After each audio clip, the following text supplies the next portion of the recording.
नमस्कार, गुलिस्तान न्यूज देख रहे हैं आप और खबर उत्तराखंड के साथ मैं शीतल शर्मा। इस बुलेटिन की शुरुआत करेंगे।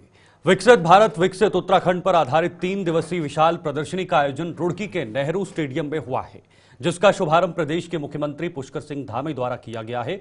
इस प्रदर्शनी में 50 से ज्यादा अलग अलग विभागों द्वारा स्टॉल लगाए गए हैं, जहां युवाओं को विभिन्न जन कल्याणकारी योजनाओं तथा आधुनिक तकनीक के बारे में जानकारी दी जा रही है। प्रदर्शनी का शुभारंभ पर मुख्यमंत्री धामी ने अपने संबोधन में क्या कुछ कहा, आइए देखते हैं। भाइयों बहनों, वो जो उत्पाद हैं वो इतने अच्छे हैं कि बहुत बार ऐसा लगता है कि बहुराष्ट्रीय कंपनियां भी हमारी बहनों के बनाए हुए उत्पाद को छू नहीं सकती, उससे भी शानदार उत्पाद बनाने का काम कर रही हैं। साथ ही प्रदेश में स्टार्टअप्स को बढ़ावा देने के लिए 200 करोड़ रुपए का एक वेंचर फंड भी तैयार किया जा रहा है। आप सबको ये जानकर खुशी होगी कि हमने 1 वर्ष के भीतर बेरोजगारी दर में रिकॉर्ड 4.4% की कमी लाकर राष्ट्रीय औसत को भी पीछे छोड़ने का काम किया है। इतना ही नहीं, पिछले सालों में हमने नकल का सख्त कानून लाकर 20,000 से भी अधिक नौजवान युवा भाई बहनों को नौकरियां देने में हमें सफलता प्राप्त हुई है।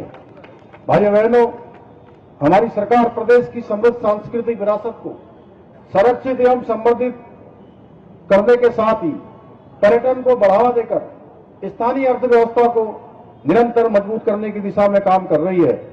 जहां केदारनाथ धाम, बद्रीनाथ धाम में नवनिर्माण मास्टर प्लान के साथ ही महाराष्ट्र के पौराणिक मंदिरों के पुनरुत्थान एवं सौंदर्यीकरण हेतु करोड़ों की लागत की योजनाएं वहां पर स्वीकृत की गई हैं। इस वर्ष हमने एक नया काम हमने शुरू किया है। इस बार शीतकालीन यात्रा 8 दिसंबर 2024 से ऊखीमठ उस यात्रा में शामिल होकर ओंकारेश्वर मंदिर से इस यात्रा को हमने प्रारंभ किया है, जिसके बहुत अच्छे परिणाम आ रहे हैं। आने वाले समय में ये यात्रा हमारे लिए एक बहुत बड़ा हमारे राज्य की समृद्धि, हमारे राज्य की आर्थिकी और लोगों के रोजगार का बहुत बड़ा साधन बनने वाली है। शीतकालीन यात्रा जिसको बृहद स्तर पर प्रोत्साहित करने के लिए एक दिन बाद 6 प्रधानमंत्री मोदी जी हरसिल मुखवा, जो कि गंगोत्री धाम का शीतकालीन गद्दी स्थल है, वहां पर पधारने वाले हैं। भाइयों बहनों, हमने उत्तराखंड को विकास की ओर ले जाने के लिए, उत्तराखंड का विकास सुनिश्चित करने के लिए प्रदेश के हित में कई कठोर और ऐतिहासिक निर्णय लिए हैं। प्रदेश में समान नागरिक संहिता लागू करना हो, या देश का सबसे कड़ा नकल विरोधी कानून लागू करना हो, धर्मांतरण रोधी कानून लागू करना हो, दंगा रोधी कानून हो, या लैंड जिहाद, लव जिहाद और थूक जिहाद जैसी घृणित मानसिकता के खिलाफ कठोर कार्रवाई करनी हो, चाहे राज्य में सुख शांति बनाए रखने के साथ ही प्रदेश की डेमोग्राफी को। मुख्यमंत्री पुष्कर सिंह धामी ने देहरादून पुलिस लाइन का दौरा किया है। इस दौरान उन्होंने पुलिस कांस्टेबल भर्ती प्रक्रिया का निरीक्षण किया और भर्ती के लिए आए युवाओं का उत्साहवर्धन भी किया है। इस दौरान मुख्यमंत्री ने वरिष्ठ पुलिस अधीक्षक देहरादून से भर्ती प्रक्रिया की विस्तृत जानकारी ली। उन्होंने भर्ती में शामिल युवाओं को प्रोत्साहित करते हुए श्रेष्ठ प्रदर्शन करने को कहा है। मुख्यमंत्री ने भर्ती प्रक्रिया की व्यवस्थाओं का जायजा लिया और अधिकारियों को निर्देश दिए हैं कि यह सुनिश्चित किया जाए कि पूरी प्रक्रिया में पारदर्शिता बनी रहे। इस अवसर पर उन्होंने भर्ती प्रक्रिया के अंतर्गत विभिन्न गतिविधियों का अवलोकन भी किया है।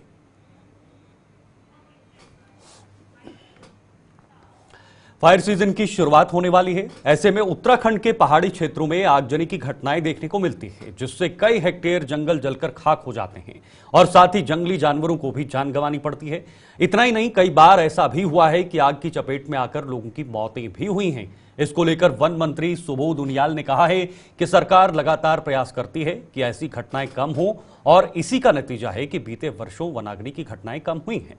कैबिनेट मंत्री ने कहा कि पहली बार सरकार ने यह फैसला लिया है कि अब हर जिले में एक अधिकारी को मॉनिटरिंग के लिए नियुक्त किया जाएगा, जो सभी घटनाओं का अपडेट लेगा। फायर सीजन में फायर को रोकने की सरकार के प्रयास है कि अगर आप आंकड़ा उठाएंगे तो 17, 18, 19, 20 के 20-21 में कोविड के कारण जरूर सबसे कम फायर केसेस हुए, लेकिन अगर आप देखेंगे 22, 23, 23, 24, 24, 25 तीनों वर्षों में विगत वर्षों के मुकाबले बहुत कम फायर का वो हुआ है। जरूर विगत वर्ष विंसर में आग लगने से जरूर 5-6 लोगों की कैजुअलिटी हुई है, वो जरूर एक बहुत ही दुखद घटना थी, लेकिन ओवरऑल अगर आप एरिया देखेंगे लगातार हम एरिया को जन सहभागिता के साथ, क्योंकि हमने कई रिफॉर्म्स किए। रिफॉर्म था पहली बार जिलाधिकारी की अध्यक्षता में जिलों में आपदा प्रबंधन समिति बनी फॉरेस्ट फायर मिटिगेशन के लिए। उसके बाद ग्राम प्रधान जी की अध्यक्षता में हर गाँवों में जहां ज़्यादा फायर के फ्रिक्वेंसी थी, फॉरेस्ट फायर मैनेजमेंट कमेटी प्रधान जी की अध्यक्षता में बनाई, जिसमें युवक मंगल दल, महिला मंगल दल और आपका वन विभाग और राजस्व विभाग के कर्मचारी उसके सदस्य बनाए गए। और इस बार 30,000 रुपये इंसेंटिव्स में उनको देने का काम किया।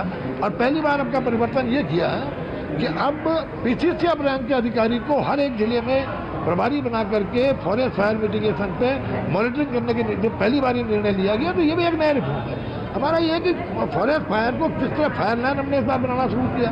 देखिए, इसके अलावा हम एक और भी इसको विचार कर रहे हैं कि जो ये पानी की लाइनें जंगल के बीच से जाती हैं, क्योंकि इसमें लोगों को भी कष्ट होता है, पानी की लाइनें नहीं दिख पाती हैं, तो उनको किस तरह हम उपयोग बनागनी को रोक कर सकें। इसके लिए भी मैंने अभी एक इनोवेटिव उस पर काम किया है कि जो लाइनें जंगलों से जा रही हैं उनमें जगह जगह टी पॉइंट लगा करके हम, ताकि कभी अगर फॉरेस्ट फायर हो जाए तो उनको खोल के पानी की व्यवस्था वहां से कर सकें। ये एक नया इनोवेटिव। धामी कैबिनेट द्वारा लिए गए निर्णय पर बीजेपी प्रदेश अध्यक्ष महेंद्र भट्ट ने अपनी प्रतिक्रिया दी है। उन्होंने बताया है कि राज्य के हित में समय समय पर प्रदेश की कैबिनेट निर्णय लेती है और प्रदेश हित में जो महत्वपूर्ण निर्णय होते हैं यह कैबिनेट द्वारा लिया जाता है। कल की कैबिनेट में भी कई महत्वपूर्ण निर्णय लिए गए, खासतौर पर आबकारी नीति हो या पेंशन से जुड़े हुए मामले, तमाम ऐसे निर्णय रहे जो प्रदेश के विकास में सार्थक सिद्ध होंगे। केंद्र सरकार जब जब कोई निर्णय लेती है उसका क्रियान्वयन राज्य की सरकारों को करना होता है। उत्तराखंड सरकार भी केंद्र की योजनाओं को आगे बढ़ा रही है, जिससे आम जनमानस को इसका लाभ मिल सके। उत्तराखंड सरकार राज्य के हित में और साप्ताहिक, कई बार पाक्षिक, कई बार मंथ में जो कैबिनेट की मीटिंग करती हैं, उससे इस राज्य के विकास की एक नए विषयों पर चर्चा होती है। कल की कैबिनेट भी बड़ी महत्वपूर्ण रही, खासतौर पर आबकारी के दृष्टिकोण से लंबे समय से नीति नहीं थी, उस नीति को का प्रतिपादन किया गया। और इसके साथ साथ ऐसे विषय, चाहे वो कर्मचारियों की पेंशन से जुड़ा हुआ विषय हो, उन सब विषयों की चर्चा हुई है। स्वाभाविक रूप से केंद्र कुछ निर्णय को करता है, उस निर्णय का इम्प्लीमेंट राज्य के अंदर हो जाए, उसकी भी रचना हमारे राज्य के अंदर हमारी सरकार उसको करती है। कल कैबिनेट उसको मंजूरी मिली है। ठीक है, तो कानून बना देना है। चलो ठीक है, ठीक है भाई साहब। यहाँ पे मैं एक बैठक में हूँ ना, दिल्ली से वर्षों से जुड़े थे ना, अभी तो निपटी बैठक।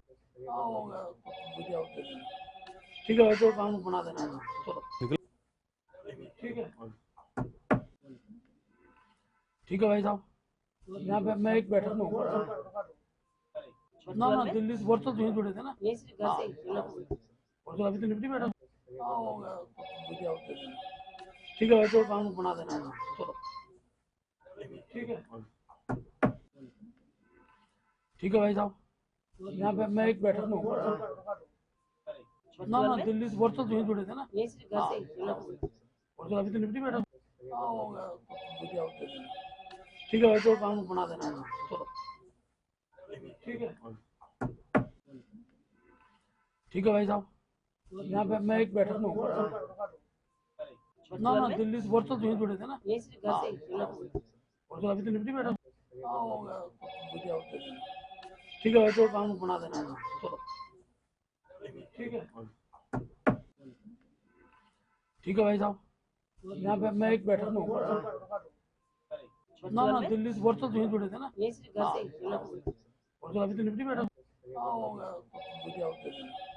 ठीक है, तो कानून बना देना है। चलो ठीक है, ठीक है भाई साहब। यहाँ पे मैं एक बैठक में हूँ ना, दिल्ली से वर्षों से जुड़े थे ना, अभी तो निपटी बैठक। ठीक है, तो कानून बना देना है। चलो ठीक है, ठीक है भाई साहब। यहाँ पे मैं एक बैठक में हूँ ना, दिल्ली से आगे बढ़ेंगे। उत्तराखंड शासन ने भारतीय पुलिस सेवा के 5 अफसरों का तबादला कर दिया है। सचिव गृह शैलेश बगौली ने इस संबंध में आदेश जारी किए हैं। उत्तराखंड शासन के मुताबिक इन 5 आईपीएस अधिकारियों के तबादले कहां हुए और किस अधिकारी को क्या जिम्मेदारी मिली, आइए ग्राफिक्स के माध्यम से आपको दिखाते हैं और बताते हैं कि किसे कहां एक नई जिम्मेदारी मिली है। आईपीएस मुकेश कुमार पुलिस महानिरीक्षक पीएससी बनाए गए हैं, ये उनको एक नई जिम्मेदारी है। आईपीएस धीरेन्द्र सिंह गुंजियाल को सहायक पुलिस महानिरीक्षक कारागार से हटाया गया है। उन्हें पुलिस उप महानिरीक्षक अपराध एवं कानून व्यवस्था की जिम्मेदारी दी गई है। एक नई जिम्मेदारी के साथ उन्हें आगे की जो दिशा है वो कहा है। आईपीएस रचिता जुयाल को पुलिस अधीक्षक सतर्कता अधिष्ठान बनाया गया है। ये नई जिम्मेदारियां हैं। इस नियुक्ति से पहले वह पुलिस मुख्यालय में तैनात थी और वहां से उनको एक नई जिम्मेदारी को सौंपा गया है। आईपीएस जितेंद्र मेहरा को हरिद्वार का पुलिस अधीक्षक अपराध और यातायात बनाया गया है। इसके बाद हरिद्वार में ही अपर पुलिस अधीक्षक के पद पर तैनात थे वह, और आईपीएस निहारिका तोमर को उधमसिंह नगर के एसपी अपराध एवं यातायात की जिम्मेदारी सौंपी गई है। इस जिम्मेदारी से पहले वह वहां अपर पुलिस अधीक्षक के पद पर तैनात थी।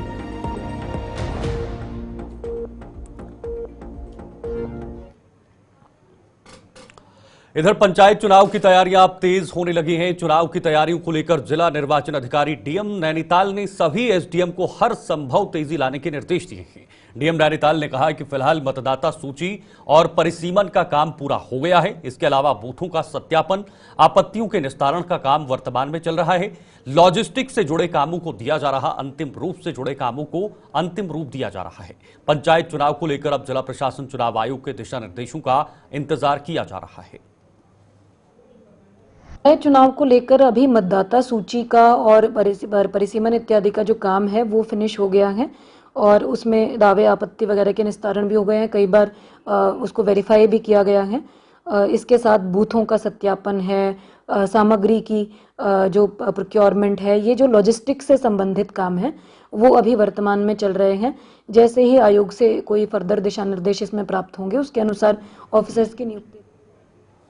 आगे बढ़ेंगे। निर्माण बांध के निर्माण के टिहरी बांध के निर्माण के समय स्थानीय लोगों को अपनी भूमि छोड़कर विस्थापितों का जीवन व्यतीत करना पड़ रहा है। साल 1994-95 में गठित हनुमंतराव सबती ने विस्थापितों के हित में अपनी संस्तुतियां केंद्र और राज्य सरकार को भी दी थी। इसमें कमेटी ने बांध प्रभावित और विस्थापितों को 15 रुपए मासिक बिजली देने की सिफारिश की थी। हनुमंतराव सबती द्वारा की गई सिफारिश पर अमल करने की मांग ने जोर पकड़ लिया है। इस संबंध में डोईवाला में एक बैठक आयोजित की गई है। बैठक में उपस्थित सभी विस्थापित लोगों द्वारा प्रस्ताव पास किया गया कि क्षेत्रीय विधायक से समय लेकर माननीय मुख्यमंत्री से कैबिनेट की बैठक में विधेयक पास करवाने के संबंध वार्ता की जाएगी। बैठक में उपस्थित अठुरवाला संघर्ष समिति के अध्यक्ष करतार नेगी ने कहा है कि हम लोगों ने राष्ट्रहित में अपना सब कुछ भारत सरकार को समर्पित किया है। बदले में सरकार द्वारा पानी का बिल दिखाकर जनता से को मानसिक रूप से प्रताड़ित किया जा रहा है, जिसका हम विरोध करते हैं। संघर्ष समिति के संरक्षक पुरुषोत्तम डोभाल ने कहा है कि सरकार विस्थापितों की मांग को स्वीकार कर जनता को राहत प्रदान करे। मूल उद्देश्य है कि माननीय हमारे विधायक बृजभूषण गैरोले ने जो एक विधानसभा में हमारा एक मुद्दा उठाया था पेयजल का, कि किसी भी विस्थापित परिवारों को, मूल विस्थापित परिवारों को किसी भी प्रकार का देय शुल्क, यानी कि पेयजल हो या सीवरेज का हो या अन्य किसी तरह के शुल्क हो, वो ना लिया जाए उनसे, जो कि भारत सरकार द्वारा पुनर्वास समिति में जिसमें माननीय अध्यक्ष डीएम टिहरी होते हैं उनके द्वारा आदेशित भी है ये, जो कि हमारे पास ऑलरेडी पड़ा हुआ कि हमें किसी प्रकार का यहाँ पे देय शुल्क नहीं देंगे हम लोग। तो अब क्या हो रहा है कि पेयजल विभाग द्वारा हमारे विस्थापितों को उसका बिल की मूल कॉपी प्रतिलिपि भेजी जा रही है। और इस नगर पालिका चुनाव में ये देखा गया है, सामने आया है कि जो हमारे नगर पालिका के यहाँ के सभासद प्रत्याशी रहे, हमारे विस्थापित के लड़के जितने भी हमारे प्रत्याशी रहे, सबको वहाँ पे एनओसी लेनी पड़ी। विभाग ने उन्हें एनओसी नहीं दी और उनको 40-40 हज़ार 35-35 हज़ार बिल उनको पे करना पड़ा, जो कि बड़ा दुर्भाग्य की बात है। इस भारत के लिए, हमने अपने देश के लिए, हमने अपनी जगह जमीन, मूल संस्कृति, पानी के धारे और क्या क्या चीज़ नहीं छोड़ी हमने। मूल खेती थी हमारी वहाँ पे, खूब काफ़ी धान की बहुत बड़ी फसलें हुआ करती थी, नकदी फसलें सब छोड़ी हमने इस भारत सरकार के लिए, देश के लिए। उसके बाद भी विस्थापितों को चला जा रहा है, जो कि बहुत दुर्भाग्यपूर्ण है। अठवाला में ये दर्द है कि हम लोग टिहरी डैम से विस्थापित हुए थे, विस्थापित होने के फलस्वरूप था कि टिहरी डैम ने कहा था कि आपको पानी का बिल नहीं पड़ेगा। आज पानी का बिल पड़ रहा है क्योंकि नलकूप जो संस्थाएँ जो हैं वो 10 संस्थान में चली गई। 10 संस्थान जो है वो पानी का बिल ले रहा है और लोगों में बकाया बता रहा है। तो हमने इस बारे में सूचना मांगी विभाग से। पिछली बार मैंने प्रकाश पंत जी से एक समिति बढ़ाई थी, तो प्रकाश पंत जी ने उसने पानी का बिल माफ़ किया था, उसके पानी का बिल नहीं पड़ा, बिल पेंडिंग पड़ते रहे। हमने संज्ञान नहीं रखा उस बात का। किंतु जब इस समय जब चुनाव हुए हैं, निकाय चुनाव, तो उसमें पानी के बिलों का भुगतान करना पड़ा। तो अब हमें जो जागृति लानी पड़ी अपने पर कि हमें पानी का बिल दोबारा पड़ेगा जो हमें पेंडिंग पड़े हुए हैं। इसलिए हमने बैठक बुलाई है और इस बैठक में संविधान निकालते हैं उसका, फिर माननीय विधायक जी से मिल करके कैबिनेट में जाएंगे, फिर भारत सरकार से भी मिलेंगे, तब जाके पानी के बिल माफ़ होंगे। उठाया था विधानसभा सत्र में, विधायक जी ने मुद्दा उठाया था, पर वो विधानसभा सत्र तक ही सीमित रह जाएगा। अगर हम जागृत ना हुए तो विधानसभा के सत्र तक ही सीमित रह जाएगा। उसे उठाने के लिए जो है पब्लिक को जाना पड़ेगा और काम करना पड़ेगा। देखो, ऐसा था जब टिहरी बांध विस्थापित होकर यहाँ पर आए थे, तब ये था कि भाई पानी आपके लिए फ्री रहेगा। पहले मौखिक रूप में रहा, उसके बाद एक 7 सांसदों की एक कमेटी बनी थी भारत सरकार द्वारा, और वो जिसको हनुमंतराव कमेटी नाम दिया गया था। तो उसने पूरे विस्थापित क्षेत्र, डूब क्षेत्र, सभी जगह का जो उन्होंने सर्वे किया, तो सर्वे में जो समस्याएं विस्थापित थी उन्होंने अपनी रिपोर्ट में भारत सरकार को सौंप दी थी। और उसके बाद अभी तक जब तक 2018 तक ग्राम पंचायत रही है, तब तक ग्राम पंचायत स्वयं कार्यदायी संस्था थी। और हम लोग जो बिजली का बिल जो ट्यूबवेलों का देना पड़ता था, वो हम जैसे सिंचाई से हम लोग देते थे, सिंचाई का पैसा इकट्ठा होता था, पेयजल का पैसा इकट्ठा नहीं होता था, उसी से हम लोग चलाते थे। लेकिन अब 6 साल हो गए 2018 से अभी तक, तो बिल जल संस्थान के हैंडओवर ये हो चुका है, उस समय नहीं था। और जितनी भी यहाँ पर परिसंपत्तियाँ हैं वो संबंधित विभागों को, नगर पालिकाओं को, आदि को सबको सबके सम्मिलित हो गया।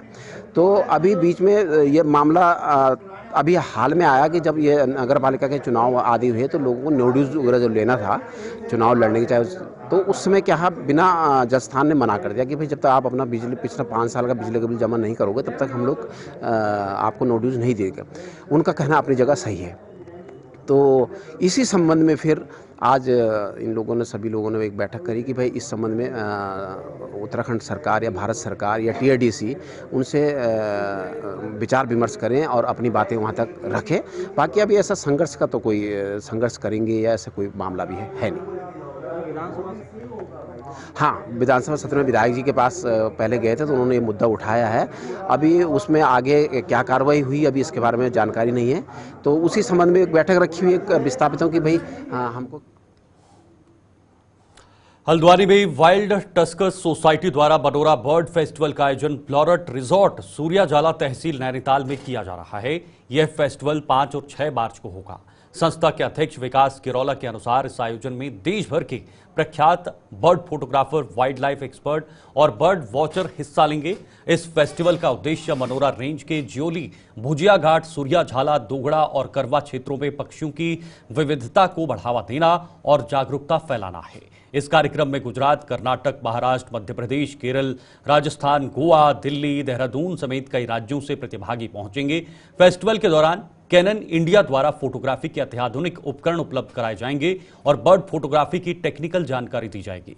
गुजरात के प्रसिद्ध वाइल्ड लाइफ एक्सपर्ट विशाल ठाकुर और प्रख्यात बर्ड वॉचर व गाइड गनी शर्मा इस 2 दिवसीय आयोजन का संचालन करेंगे। गौरतलब है कि अप्रैल 2024 में आयोजित पहले बर्ड फेस्टिवल के दौरान लगभग 155 प्रजातियों के पक्षियों की पहचान की गई थी, जिनमें ब्रोडविल, collared, फॉल्कोनेट, brown बुबुक, large tell, nightjar और गोल्डन ओरियोल प्रमुख थे।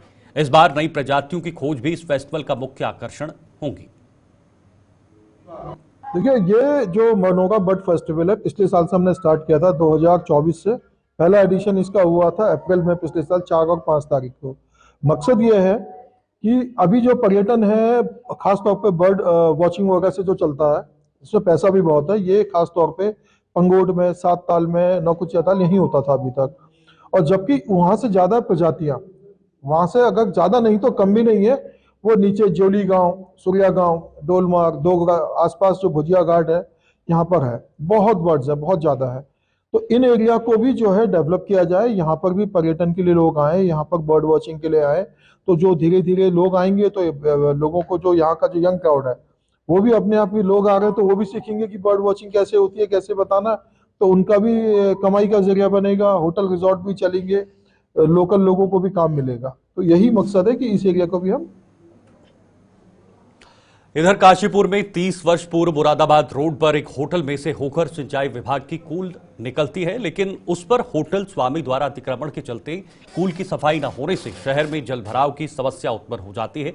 बता दें, बीते 1 मार्च को जब काशीपुर शहर के समग्र विकास हेतु महापौर दीपक बाली ने उप जिलाधिकारी एवं नगर आयुक्त सहित सभी विभागों के बड़े अधिकारियों के साथ सर्वे शुरू किया था, तो उन्होंने होटल के अंदर कूल का नव निर्माण न होने पर नाराजगी जताते हुए सिंचाई विभाग को तत्काल कार्रवाई कर होटल परिसर से होकर गुजर रही कूल का नव निर्माण करने के आदेश दिए थे, जिस पर सिंचाई विभाग ने आज कार्यवाही करते हुए हमारे द्वारा लंबे समय से कूल के निर्माण को लेकर कार्रवाई करने की होटल मालिकों को सूचना दी जा रही है, लेकिन दिए गए नोटिस को भी लेने से इनकार कर दिया गया। उन्होंने कहा कि सरकारी दस्तावेजों में यह जमीन सिंचाई विभाग की है, लिहाजा इसे तोड़ना और कूल का पुनर्निर्माण करना उनके अधिकार क्षेत्र में है। अभी जो वर्तमान में काशीपुर शहर को बाढ़ से बचाने के लिए माननीय मुख्यमंत्री जी की एक घोषणा के अंतर्गत लक्ष्मीपुर माइनर का जो सेक्शन है उसको बड़ा करके जल निकासी की व्यवस्था के लिए एक प्रोजेक्ट उत्तराखंड सरकार द्वारा पास हुआ है। उसके अंतर्गत अभी जो काम चल रहा। सीएम धामी के रुड़की पहुंचने से पहले पत्रकारों ने रुड़की विधायक प्रदीप बत्रा का पुतला दहन किया है। कल रुड़की विधायक प्रदीप बत्रा द्वारा बोर्ड की बैठक के दौरान पत्रकारों को कवरेज करने के लिए सभागार में अंदर नहीं जाने दिया था, जिसके विरोध में पत्रकारों ने मुख्यमंत्री के कार्यक्रम का बहिष्कार किया है। इस दौरान पत्रकारों ने रुड़की एसडीएम और एसपी सिटी से वार्तालाप की है। पत्रकारों ने रुड़की विधायक प्रदीप बत्रा को उनसे माफी मांगने को कहा है। देखिए, पुतला दहन क्यों किया गया ये तो सभी को पता है भाई। पुतला दहन तो होना ही नहीं चाहिए था किसी भी, मतलब वो जो गलती कर रहे थे विधायक प्रदीप बत्रा जी पत्रकारों को बाहर निकाले क्यों, इसका जवाब उन्हें देना पड़ेगा। मेयर अनिता अग्रवाल जी ने क्यों मना किया कि भाई मीडिया अलाउ नहीं है, वो जवाब देना पड़ेगा। और यहाँ तक कि जब कुछ पार्षद बाहर निकल गए, वो पार्षद भी कहने लगे कि साहब वहां तो उनको बोलने तक नहीं दिया गया, और ये बताया गया कि पूरा जो बोर्ड है वो हाईजेक कर लिया गया भाई प्रदीप बत्रा जी। तो भाई विधायक जी के पास शक्ति है, पावर है, अगर वो करना भी चाहते हैं तो पत्रकारों के साथ अभद्रता करके उनको क्या मिलेगा। और जब जनता जा सकती है किसी भी बोर्ड बैठक में, सीधी सी बात है, जब जनता किसी भी बोर्ड बैठक में जा सकती है, जनता को अधिकार नहीं है कि जाकर के अपने उन नेताओं की वो बात सुने, देखे, समझे कि वो नेता हमारे लिए क्या फैसला ले रहा है। जब विधानसभा में लाइव टेलीकास्ट कर दिया जाता है, लोकसभा का जो सदन चलता है वो लाइव टेलीकास्ट कर दिया जाता है, तो यहाँ पे लाइव टेलीकास्ट न करने का क्या रीजन है भाई। कौन सा पाप ये लोग कर रहे थे, कौन सा गलत काम कर रहे थे, कौन सा गलत डिसीजन ले रहे थे, ये समझ में नहीं आ रहा है। इसलिए रोका जाना, पत्रकारों के साथ अभद्रता किया जाना ये निंदनीय है, और इसका खामियाजा प्रदीप बत्रा जी को भुगतना पड़ेगा, अनिता अग्रवाल जी को भुगतना पड़ेगा, और साफ तौर पर उन्हें सार्वजनिक माफी मांगनी पड़ेगी, तभी जाकर के पत्रकारों का सम्मान वही स्थापित होगा। देखिए नसीम मलिक जी, आप वरिष्ठ पत्रकार हो, हमारे उसके प्रेस क्लब के महासचिव भी हो, आपको पता है कल की जो घटना थी, और जो प्रदीप बत्रा नगर विधायक है उन्होंने एक बाउंसर का काम किया है। बाउंसर का काम करने का उनके पास में फोर्स थी, सब चीज थी, उन्हें पत्रकारों को धक्का मुक्की नहीं करनी चाहिए, पत्रकारों का सम्मान करना चाहिए, पत्रकारों को हमेशा पत्रकारों के साथ में खड़े हैं। लेकिन जो उन्होंने काम किया ये निंदनीय है, और उसी को देखते हुए आज सभी प्रेस ने भी उनका पुतला दहन करे, और अभी हम काली पट्टी बांधकर सीएम के प्रोग्राम में जा रहे हैं। अभी हम मुख्यमंत्री का हमारा कोई विरोध नहीं है कि मुख्यमंत्री प्रोग्राम में हम जा रहे हैं काली पट्टी बांधकर, पुलिस हमें रोकेगी तो हम जबरदस्ती नहीं करेंगे।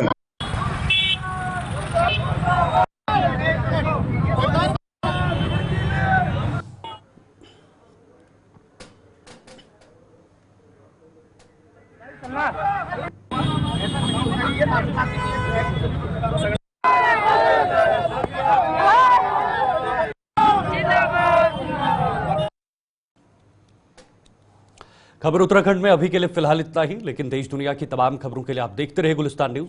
नमस्कार।